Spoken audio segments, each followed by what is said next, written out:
Early March marked the beginning of another planting season in central Nebraska, but one 40-acre field outside the small farming town of Hollow Creek remained exactly as it had for more than 10 years. While tractors rolled across neighboring farms from sunrise until dusk, this property sat untouched beneath a blanket of dry weeds. Local families no longer called it the Whitmore Farm. They simply called it the Dead Field because every attempt to revive it had ended the same way. Different owners had invested thousands of dollars in fertilizer, drainage, irrigation, deep tillage, and soil treatments. Agricultural consultants had collected samples. University researchers had written reports. Experienced farmers had shared decades of practical knowledge. Nothing worked. Seeds sprouted, struggled for a few weeks, and then died without explanation.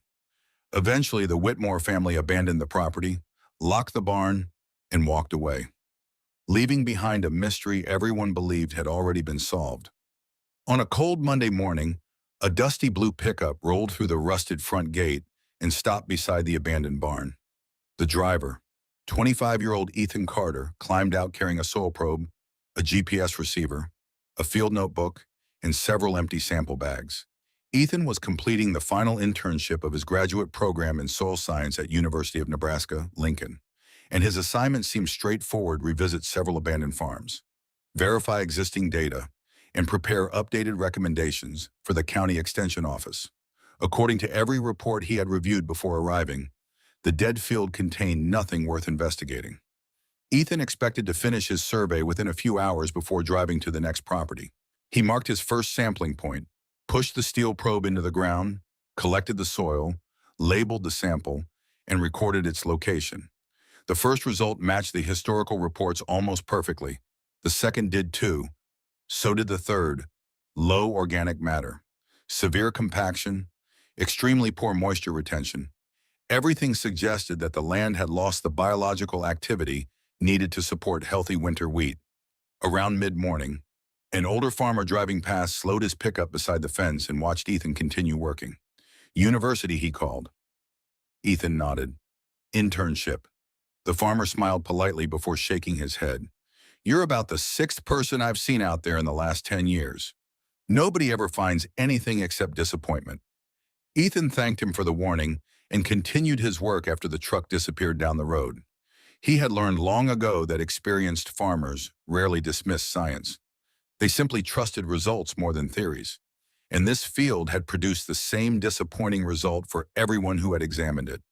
By noon, Ethan had nearly completed his survey. The data looked ordinary, almost identical to the reports stored in the county archives. He considered packing his equipment when he noticed that the northeastern corner of the property had received very little attention in previous surveys. Thick brush and fallen branches covered much of the area, making access difficult, but there was no reason to leave part of the field unchecked. He walked through the overgrown weeds until something caught his eye. A narrow strip of vegetation stretching across the field appeared slightly healthier than everything around it. The difference was subtle, almost invisible unless someone was standing directly beside it. Curious. Ethan knelt and pressed the moisture probe into the soil. The reading climbed higher than anywhere else on the property. He moved several feet away and tested again. The moisture level dropped sharply. He returned to the original spot, high again. Assuming the instrument was malfunctioning, he recalibrated it and repeated the measurements 3 more times. Every reading produced the same pattern. He brushed away the surface weeds, revealing darker soil beneath. Then he pushed the steel probe deeper into the ground. At roughly 7 inches below the surface, the probe stopped abruptly against something solid. Ethan pulled it free, stepped several feet farther along the same strip, and tried again. Another sharp impact. He repeated the test a third time. Once again, the steel struck something hard at almost exactly the same depth. Ethan slowly looked across the abandoned field, following the invisible line running beneath the weeds toward the center of the property. Natural rock formations rarely appeared with such remarkable consistency. Whatever lay beneath the dead field did not seem random. For the first time in more than a decade, someone standing on that forgotten land had discovered evidence that every previous explanation might have been incomplete. Ethan refused to treat the strange readings as proof of anything. Years of scientific training had taught him that unusual data usually had a simple explanation, and assuming otherwise was how bad research began. Before leaving the field that afternoon, he repeated every measurement along the narrow strip where the moisture levels had changed. Each test produced the same result. The soil directly above the hidden line consistently held more moisture than the surrounding ground, and every attempt to push the steel probe deeper ended with the same sharp metallic resistance about 7 inches below the surface. He carefully recorded each GPS coordinate, photographed every sampling point, and marked the entire line on his digital map before driving back to the county extension office. The following morning, he compared his measurements with every historical survey conducted on the Whitmore property during the past 12 years. To his surprise, none of the previous reports mentioned the unusual moisture pattern. Most sampling locations had been concentrated near the center of the field, while the overgrown northeastern corner had received little attention because researchers believed the entire property suffered from the same conditions. Ethan overlaid every survey into a satellite image and realized the unexplored section represented only a small fraction of the total field. If something unusual existed beneath the surface, it had simply escaped notice because nobody had looked closely enough. Excited by the possibility, he showed his findings to his internship supervisor and doctor, Melissa Grant, an experienced soil scientist who had spent nearly 3 decades studying agricultural land across the Midwest. She examined the photographs, reviewed the moisture readings, and remained silent for several moments before setting the papers on her desk. "Interesting," she finally said, "but not extraordinary." Ethan frowned slightly. "The readings are consistent across the entire line." "Doctor," Grant nodded, "that doesn't necessarily mean you've discovered anything significant. Old fence material, buried construction debris, abandoned drainage pipe, even compacted limestone can produce irregular measurements. Without excavation, it's only an anomaly." Ethan agreed with her reasoning, but something continued to bother him. Most buried objects appeared in scattered locations, not in a remarkably straight path stretching across dozens of yards. Hoping for another opinion, he visited the county records office later that afternoon and requested every property document available for the Whitmore farm. The oldest maps dated back almost a century, showing changing property boundaries, ownership transfers, and irrigation improvements. Yet none mentioned underground structures beneath the field. One elderly clerk noticed the growing stack of documents beside Ethan and smiled knowingly. "Looking into the dead field?" she asked. Ethan nodded. "I'm trying to understand why it failed." The woman laughed softly. "Half the county has tried. My father used to say that land just didn't want to grow anything." Ethan smiled politely, though he found explanations based on luck or superstition difficult to accept. Every agricultural problem had a cause, even if nobody had identified it yet.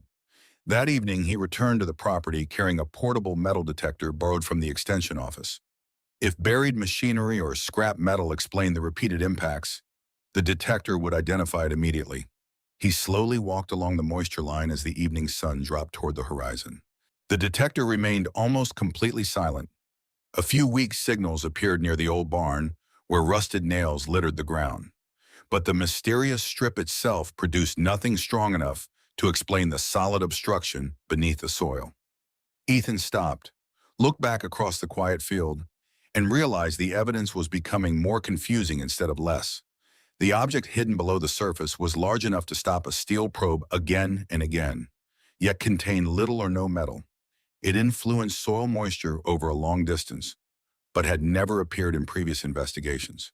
Before leaving, he drove one small wooden stake into the ground where the hidden line began, and another where it disappeared beneath taller weeds farther south. As he packed his equipment into the truck, headlights approached along the gravel road. The same older farmer from the previous day climbed out and watched the wooden markers standing in the fading light.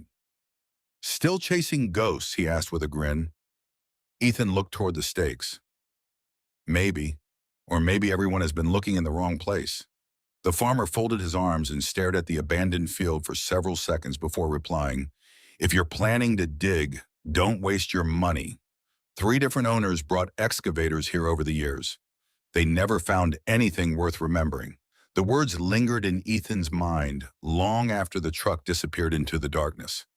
If heavy machinery had already searched the property, why had nobody reported striking the same hidden line he had found? Either the excavations had taken place somewhere else, or whatever lay beneath the dead field had remained untouched all along, standing alone beneath the fading Nebraska sky. Ethan looked once more at the 2 wooden stakes marking the mysterious path and quietly realized that answering a single question would now require challenging everything the county believed it already knew. The next morning, Ethan arrived at the county courthouse before it opened. If modern surveys had failed to explain the strange line beneath the dead field, perhaps the answer had been forgotten long before anyone began collecting scientific data. Most of the building's records had been digitized, but documents dating back to the early 20th century were still stored inside hundreds of aging boxes in the basement archive, with permission from the county clerk. Ethan spent hours sorting through faded property maps, tax records, engineering sketches, and handwritten correspondence connected to the Whitmore property and the neighboring farms that had once belonged to the same family. Most of the files revealed nothing unusual. Ownership changed several times. Property boundaries shifted slightly over the decades. Wells were drilled, fences moved, and barns expanded. Everything appeared ordinary until a folded survey map from 1938 slipped from the bottom of a weathered folder. Unlike every modern map, this one showed several features that no longer existed, including a small spring near the northeastern corner of the property. A thin pencil line extended from the spring toward the center of the field before disappearing beneath a handwritten note that had become almost impossible to read. Ethan carefully photographed the map and compared it with the GPS coordinates he had recorded only 2 days earlier. The mysterious moisture line beneath the dead field followed almost exactly the same direction as the faded pencil mark drawn nearly 90 years earlier. His pulse quickened. It was the first independent piece of evidence suggesting that the anomaly beneath the soil was not random. Curious about the missing note, he requested permission to examine additional records from the same period. After another hour of searching, he discovered a maintenance ledger belonging to the original Whitmore family. Most entries described livestock purchases, seed orders, and equipment repairs. But one sentence immediately caught his attention, dated June 14, 1939. It simply read, "Stone channel inspected after heavy spring rain. Flow normal." Ethan read the line again. Stone channel. No explanation. No location. No drawing. Just 2 ordinary words that had never appeared in any modern report. He immediately searched every remaining document for similar references, but found nothing else. By late afternoon, he returned to the dead field, carrying copies of both records.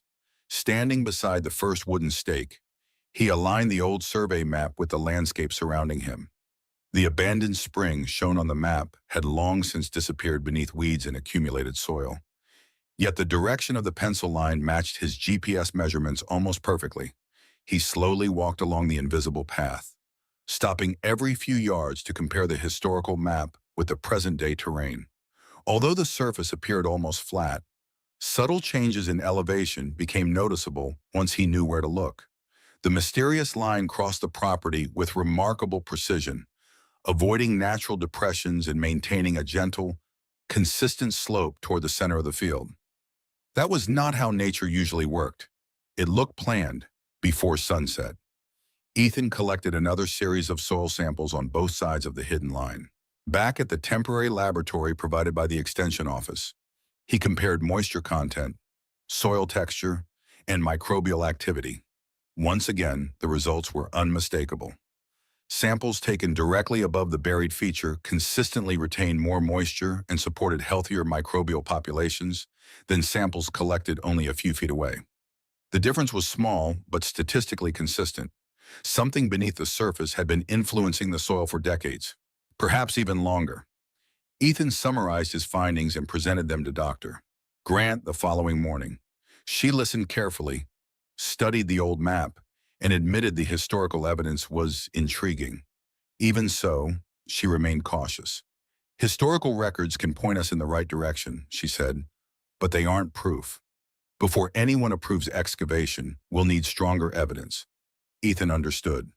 Scientific conclusions required evidence, not intuition. Yet as he left her office, he couldn't shake the feeling that he was standing one step away from uncovering something everyone else had overlooked: the forgotten map, the maintenance ledger, the unusual moisture pattern, and the repeated impacts beneath the soil were no longer isolated clues. They were beginning to tell the same story, and for the first time since arriving in Hollow Creek, Ethan believed the dead field had never truly been dead at all. It had simply been hiding its secret beneath 7 inches of earth. Only 2 weeks remained before Ethan Carter's internship officially ended, and for the first time since arriving in Hollow Creek, every deadline seemed to be closing in at once. The historical survey map from 1938, the maintenance ledger mentioning a stone channel, the unusual moisture readings, and the repeated impacts beneath the soil had gradually formed a convincing pattern in his mind. Individually, none of them proved anything. Together, they suggested that the abandoned field was hiding a structure no modern survey had ever documented. Unfortunately, scientific curiosity was not enough to authorize excavation. The county extension office required direct physical evidence before approving any digging, especially on privately owned farmland that had already consumed years of failed agricultural investments. Without stronger proof, the dead field would remain untouched, just as it had for more than a decade. Ethan refused to accept that conclusion. Instead of limiting his work to the narrow moisture corridor, he expanded the survey across nearly every remaining section of the property. From sunrise until late afternoon, he collected additional soil cores, measured compaction at multiple depths, recorded subtle elevation changes with GPS equipment, and compared biological activity between dozens of new sampling locations. If an underground structure truly crossed the field, he believed another measurable pattern would eventually reveal itself. For several days, the results encouraged him. Moisture levels remained consistently higher above the hidden corridor. Soil organisms appeared slightly more active. Even the texture of the earth seemed healthier directly above the buried line than only a few feet away. None of the differences were dramatic enough to convince a review committee, but they were remarkably consistent. Then the weather turned against him. A dry northwestern wind swept across central Nebraska, followed by 3 cloudless days that baked the upper layer of soil beneath unusually warm spring sunshine. By the 4th morning, much of the surface moisture had disappeared. The contrast Ethan had carefully documented over the previous week had weakened noticeably. The mysterious corridor had not vanished, but the readings no longer stood out as clearly as before. He recalibrated every instrument, repeated every measurement, and processed the data late into the evening inside the Extension Office laboratory. The statistical trend remained, but only barely. The numbers still supported his observations, yet the margins separating the hidden corridor from the surrounding field had narrowed enough to invite doubt. The following morning, Ethan presented the updated results to Dr. Melissa Grant. She studied the graphs without interruption, comparing the latest measurements with those collected earlier in the month before quietly setting the reports aside. "The pattern hasn't disappeared," she said. "No," Ethan answered. "It's weaker, but it's still there." "Doctor?" Grant folded her hands. "Weather can reduce surface differences. That's normal." Ethan nodded. "But the buried structure should still be there." "Perhaps," she replied. "The problem is that perhaps isn't enough." Ethan already knew what she meant. Every excavation requested through the county required evidence capable of surviving professional review. Historical maps suggested possibilities. Moisture readings indicated anomalies. Personal observations raised important questions. None of those qualified as proof. The review committee meets on Friday. "Doctor," Grant continued, "if we're asking them to authorize excavation on private farmland, they'll expect something stronger than an interesting pattern." Ethan looked back at the maps spread across the desk. "What if we scan beneath the surface, Doctor?" Grant remained silent for a moment before answering. "Ground-penetrating radar would give us the best chance." Ethan felt a brief surge of optimism. "Can we borrow a unit? I'll make some calls." 2 days later, an aging ground-penetrating survey system arrived from the engineering department at the University of Nebraska-Lincoln. The equipment was nearly a decade old and had already been replaced by newer models, but it remained capable of detecting underground changes without disturbing the soil. Ethan spent the entire evening reviewing the operating manual before transporting the unit to the dead field at sunrise. He carefully calibrated every sensor, established reference points along the moisture corridor, and began scanning across the line marked by his wooden stakes. At first, the display produced only shallow reflections from compacted soil layers and scattered stones. Ethan adjusted the frequency, reduced the scanning speed, and repeated the first section. The images improved slightly. Faint horizontal disturbances appeared beneath the surface, though nothing conclusive. He continued another 20 yards. Suddenly the screen flickered. Thin lines spread across the monitor before the display froze completely. Ethan stopped the survey and restarted the system. Nothing happened. He disconnected the power supply, inspected every cable, replaced the battery pack, and repeated the startup sequence. The monitor remained black. After another 30 minutes of troubleshooting, he removed the control panel and discovered the problem almost immediately. One of the internal circuit boards had failed, likely after years of heavy field use. Without that component, the entire system was useless. Ethan sat quietly beside the silent machine, staring across the abandoned field while the wind moved gently through the dry weeds. Weeks of preparation had ended in less than an hour. Later that afternoon, he delivered the damaged equipment back to the university workshop, hoping that technicians could repair it before Friday's review meeting. They examined the failed components, exchanged apologetic looks, and eventually shook their heads.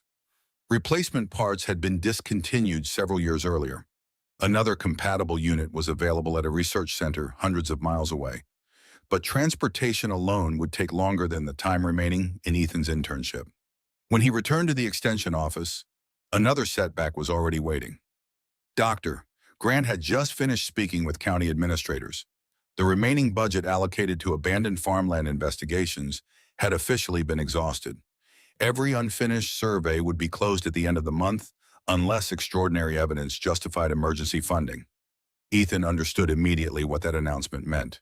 Without functioning equipment, without approved excavation, and without additional funding, the investigation had effectively reached its end. Doctor. Grant invited him into her office after everyone else had left for the evening. She placed his notebooks, photographs, maps, and laboratory reports into a single organized stack before looking at him with genuine sympathy. "You've done excellent work," she said quietly. "Your observations are careful. Your methods are solid. Your documentation is among the best I've seen from an intern." Ethan said nothing. But good science also requires knowing when the evidence isn't strong enough. The room fell silent. Outside the office window, the last light of the day faded across the Nebraska countryside. "Finish your report, Doctor," Grant continued. "Document everything. Someday someone with better technology may come back and continue where you stopped." Ethan nodded slowly, though the words felt less like encouragement than the closing sentence of a project that had quietly run out of time. That evening, he drove back to the dead field alone. The abandoned property looked exactly as it had on the morning he first arrived. The rusted gate leaned slightly on broken hinges. The old barn stood motionless beneath the fading sky. Dry weeds swayed gently across the forgotten acres as though nothing had changed at all. He walked slowly along the invisible corridor one final time, stopping where his steel probe had repeatedly struck the hidden obstruction beneath the earth. Kneeling in the cool soil, he pressed his hand against the ground and tried to imagine whatever had remained buried there for generations. The answer had survived changing owners, failed harvests, expensive experiments, university studies, and more than a decade of abandonment. Now it appeared ready to outlast him as well. After several quiet minutes, Ethan stood, pulled the first wooden stake from the ground, then walked farther down the corridor and removed the second. Without the markers, nothing remained to distinguish the mysterious line from the rest of the field.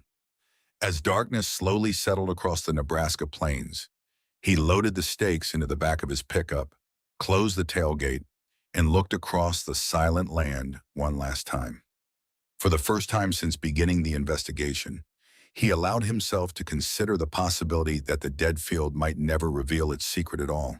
The following morning, Ethan woke before sunrise out of habit rather than purpose.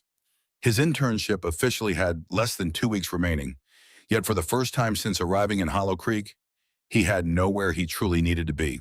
The laboratory work was finished, the county had exhausted its funding, the ground survey equipment had failed beyond immediate repair, and every report he was expected to submit had already been drafted. All that remained was organizing months of field notes before returning to the university. Even so, something kept him from driving away. Instead of heading toward the extension office, he found himself turning onto the same gravel road that led to the abandoned Whitmore property. He told himself he only wanted one last look before closing the project forever. But deep down, he knew the truth was less practical than that. Walking away without understanding what lay beneath the dead field felt like leaving a book unfinished after reading every chapter except the last. The morning was unusually quiet. A cool breeze drifted across the Nebraska plains as thin clouds moved slowly overhead, softening the early sunlight.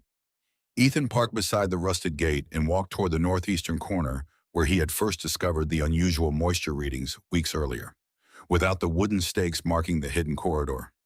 Nothing distinguished that narrow strip from the rest of the abandoned field. Dry weeds covered the ground once again, erasing nearly every visible trace of his investigation. He stood there for several minutes in complete silence before taking a folded copy of the 1938 survey map from his notebook. The faded pencil line still crossed the property exactly where his measurements had placed it. He looked from the map to the field and back again, quietly wondering whether the truth beneath his feet would remain buried for another generation, simply because no one could justify digging deep enough to find it. As he slipped the map back into his notebook, he heard the slow crunch of footsteps behind him. Turning around, he saw an elderly man making his way across the field with the steady pace of someone who had spent an entire lifetime walking farmland. He carried an old hickory walking stick polished smooth by decades of use. And although Ethan recognized him from town, they had never spoken beyond exchanging polite nods at the diner. The old man stopped several feet away and looked across the abandoned field before speaking. "Most people only come here once," he said quietly. "You keep coming back." Ethan smiled faintly. "I guess I'm stubborn." The old man shook his head. "No. Stubborn people stop listening. You've been listening since the day you arrived."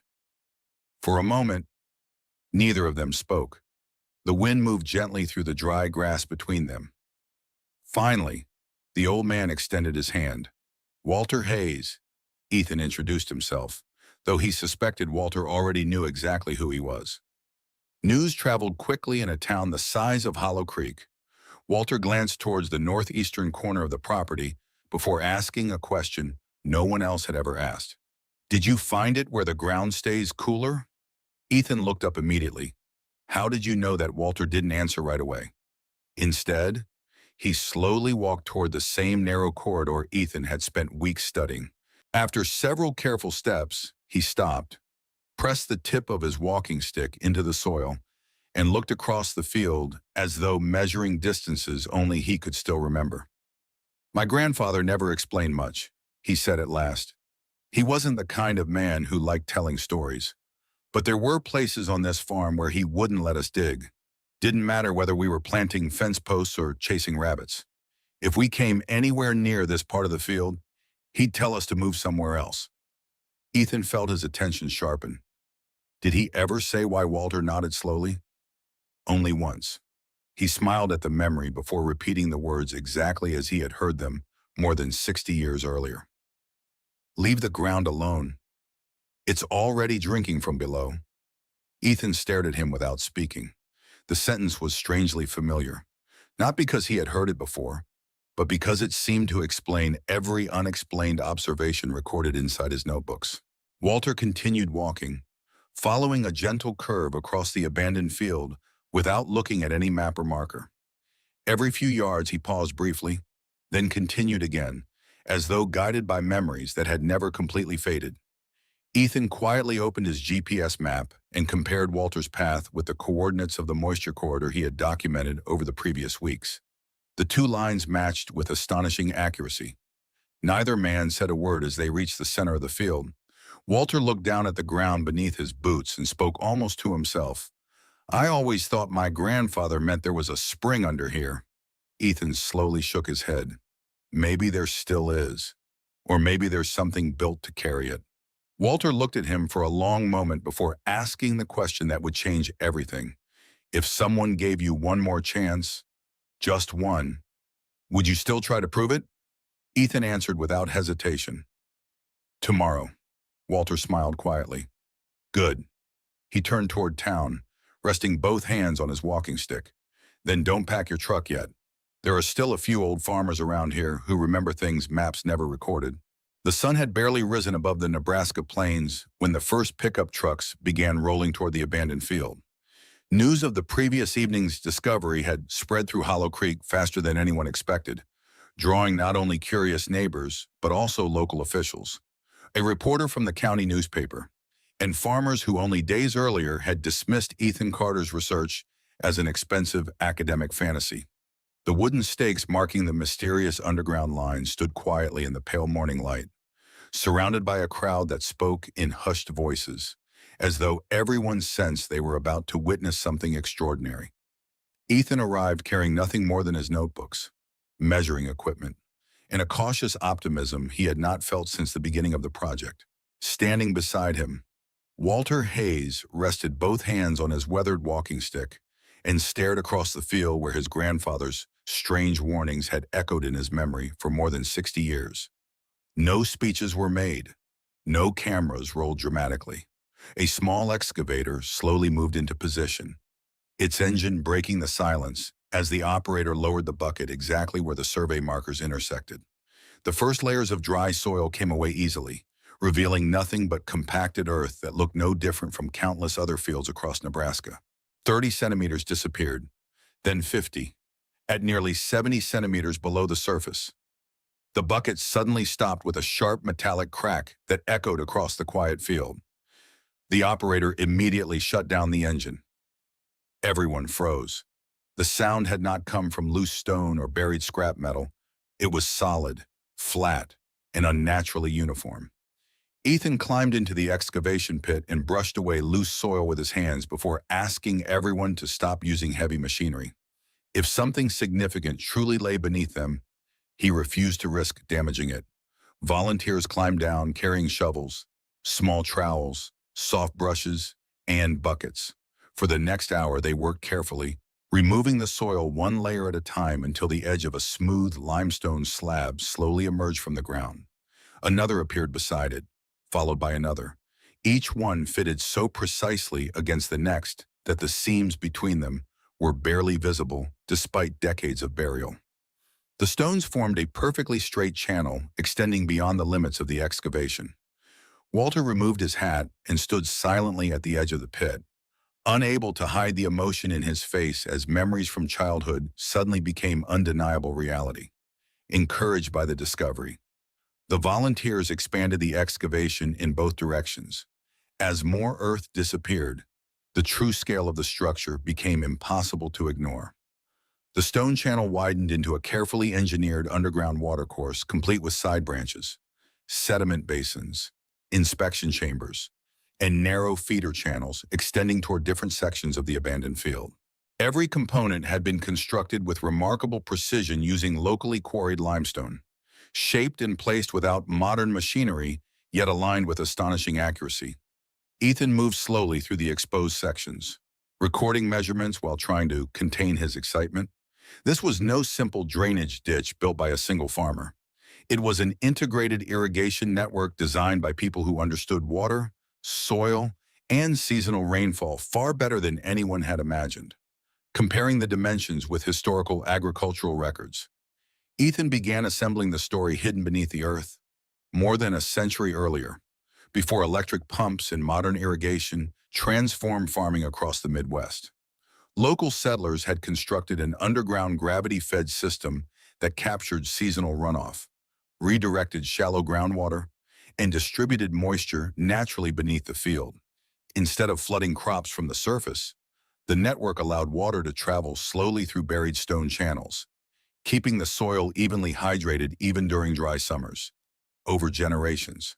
However, abandoned maintenance, shifting sediments, collapsed sections, invading tree roots, and decades of accumulated silt had gradually blocked the passages until almost no water could circulate.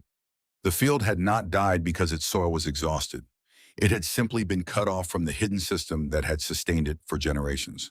As Ethan explained his findings, the atmosphere around the excavation changed completely. Farmers who had once questioned every decision now leaned over the exposed channels, examining the craftsmanship with genuine admiration. One man quietly admitted he had laughed when Ethan first arrived and apologized for dismissing him without ever looking at the evidence. Others followed, acknowledging that they had mistaken persistence for stubbornness. Ethan accepted every apology with a simple nod, knowing that proving the truth mattered far more than winning an argument. Walter smiled softly as he ran his hand across one of the ancient stones, whispering that his grandfather's stories had never been legends at all.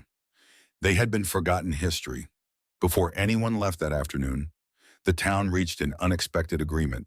Instead of covering the excavation and returning to ordinary life, they would restore the entire irrigation network together. Farmers volunteered equipment. Local businesses offered supplies. The county agreed to document and preserve the discovery, while engineers promised to help stabilize the oldest sections. What had begun as one graduate student's uncertain research project had become a community effort to recover a piece of Hollow Creek's agricultural heritage. As workers carefully cleared one of the smaller feeder channels near the eastern edge of the field, someone suddenly called for silence. A faint trickling sound echoed beneath the stones. At first, it was almost impossible to hear, but within seconds, a thin stream of crystal-clear water emerged from the cleared passage and slowly flowed through the ancient channel for the first time in decades. Every conversation stopped. Walter knelt beside the opening, dipped his weathered fingers into the cold water, and looked toward Ethan with tears forming in his eyes. Ethan remained silent, watching the narrow stream disappear beneath the field once more, knowing that if a single branch of the forgotten network could still carry water after all these years, then somewhere beneath the dry Nebraska soil, an entire living system was waiting to breathe again. Over the following weeks, the abandoned field became the busiest place in Hollow Creek. What had once been a symbol of failure slowly transformed into a gathering point where neighbors who had rarely worked side by side now arrived every morning with shovels, wheelbarrows, tractors, and determination. Retired farmers shared techniques that had nearly disappeared from memory.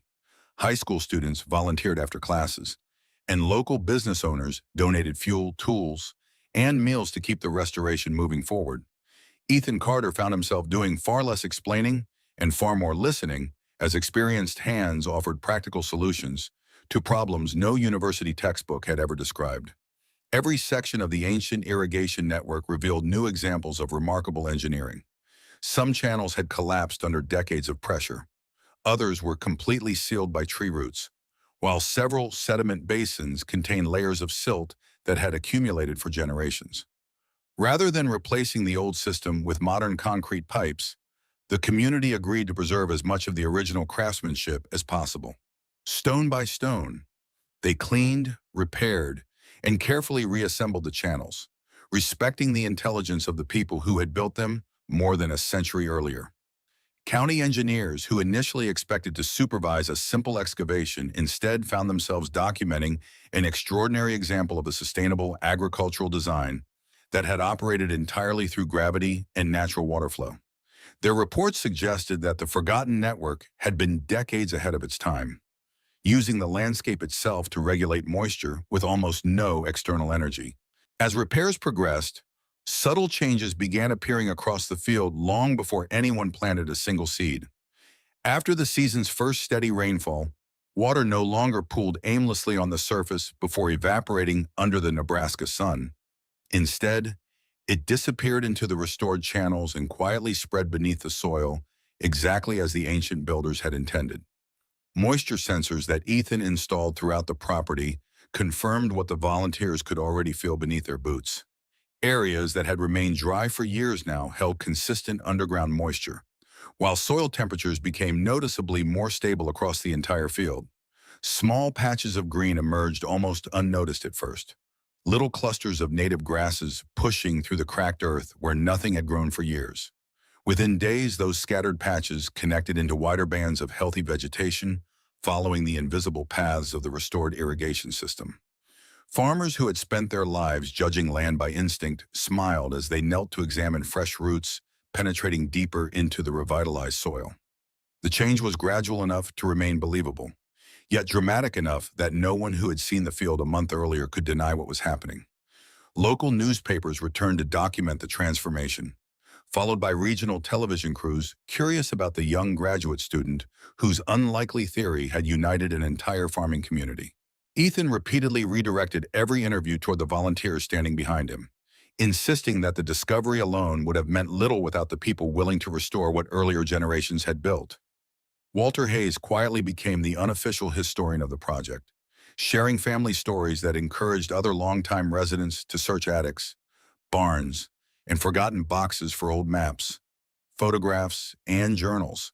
Their discoveries gradually filled in missing chapters of Hollow Creek's history, revealing that the irrigation network had once supported dozens of surrounding farms before modern technology caused its careful maintenance to be abandoned. The story was no longer simply about one field recovering from neglect. It had become a reminder that progress sometimes leaves valuable knowledge behind. As autumn settled across the prairie, Ethan and the volunteers prepared the land for its first planting in years.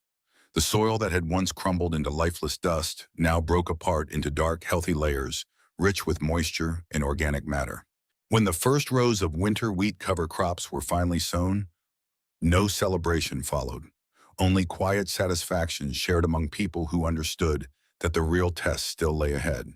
Then, several weeks later, before sunrise on a cold October morning, Walter walked alone to the edge of the field, as he had done countless times throughout his life. As the first light reached the horizon, he looked across the land and saw a broad blanket of young green shoots stretching farther than he believed possible. He stood silently for several moments before reaching for his phone to call Ethan. When Ethan arrived, neither man spoke immediately. They simply watched the wind ripple across thousands of healthy seedlings, moving together like gentle waves, a sight that had not appeared on that land for decades. Ethan smiled quietly, knowing the ancient irrigation system had done exactly what it had been designed to do. But as both men looked toward the distant horizon, they also understood that the true reward would not come from these first signs of life. It would come when the community gathered months later to discover whether the forgotten field could produce its first successful harvest in an entire generation. Winter passed with fewer doubts than anyone in Hollow Creek could remember. Snow settled gently across the restored field before melting into the underground channels that now carried water exactly as they had more than a century earlier. Throughout the spring, Ethan Carter monitored moisture levels, soil health, and root development with the same careful discipline that had guided his research from the beginning. But the numbers gradually became less important than what everyone could see with their own eyes. The once abandoned field no longer stood out as a patch of lifeless earth against the Nebraska landscape. Instead, it blended naturally with the surrounding farmland, covered in healthy winter wheat that grew with a consistency few neighboring fields could match, despite using less supplemental irrigation.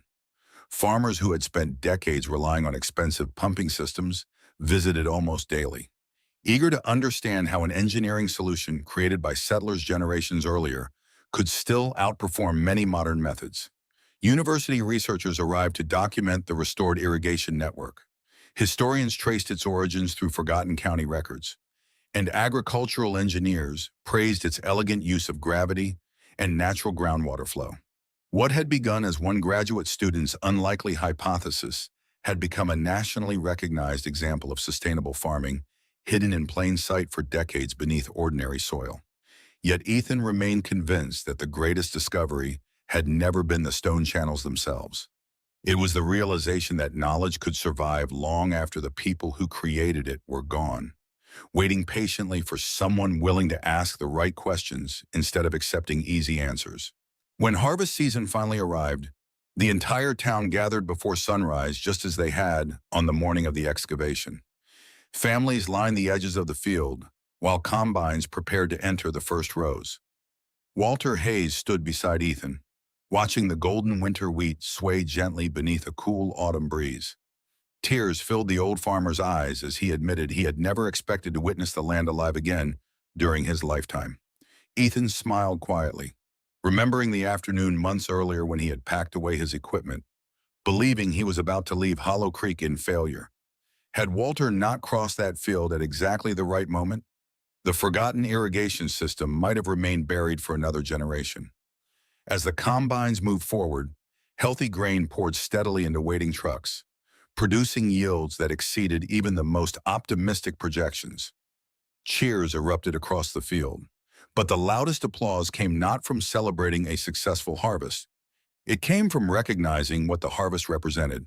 The land had been restored, the community had rediscovered part of its own history, and people who had once stood on opposite sides of an argument now stood together watching the same field provide life once again. Weeks later, the county officially designated the restored irrigation network as a protected historical and agricultural landmark, ensuring it would be preserved for future generations instead of disappearing beneath neglect once more. Ethan completed his graduate thesis using the Hollow Creek Project as its foundation, though he dedicated the work not to himself, but to the people who had believed in the truth when the evidence was still buried underground. Walter donated his family's journals and memories to the local historical society, where they became part of an exhibit reminding visitors that progress should never come at the cost of forgetting the wisdom of those who came before.